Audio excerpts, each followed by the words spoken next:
வணக்கம் investor family. நீங்க கடம்பூர்ல 1 ஏக்கரா விவசாய நிலம் வாங்கி அத பத்திரப்பதிவு பண்ணுனா எவ்வளவு செலவாகுன்றத மட்டும் இன்னைக்கு சொல்லிடுறேன். அதுக்கு முன்னாடி மார்க்கெட் வேல்யூனா என்ன, கைடன் வேல்யூனா என்னன்றத இன்னும் சிம்பிளா சொல்லி முடிச்சிடறேன்.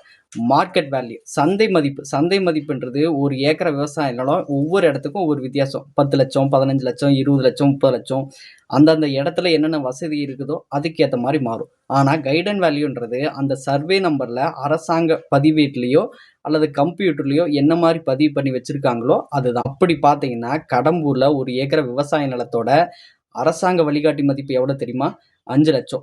அந்த 5 லட்சம் கைடன் வேல்யூல ஒரு விவசாய நிலத்தை நீங்க கரையும் பண்ணணும்னா இன்னைக்கு ஸ்டாம்ப் டியூட்டி ஒரு 7%, முத்திரைத்தாள் கட்டணம் வந்து ஒரு 7%, ரிஜிஸ்ட்ரேஷன் ஃபீஸ் ஒரு 4%. இதுக்கு முன்னாடி ஒரு 2% இருந்தது, இப்போ 4% பண்ணிட்டாங்க. 4%னா ஐநாங்க 20, அதில் ஒரு 7%னா ஒரு 35,000, டோட்டலாக ஒரு 55,000 ரூபா நீங்கள் கவர்மெண்ட்டுக்கே இன்னைக்கு ஃபீஸ் கட்டணும்.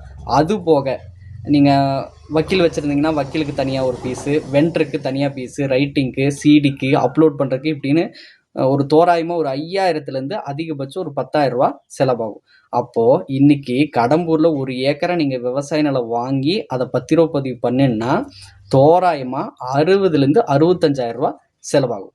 இதுவே நீங்கள் உங்கள் வீட்டில் உங்கள் பொண்ணு பேர்லையோ அல்லது அம்மா பேர்லையோ அல்லது மனைவி பேர்லையோ பத்திரப்பதிவு பண்ணீங்கன்னா அந்த 11%ல் 1% கம்மியாகி 10%ஆக இருக்கும்.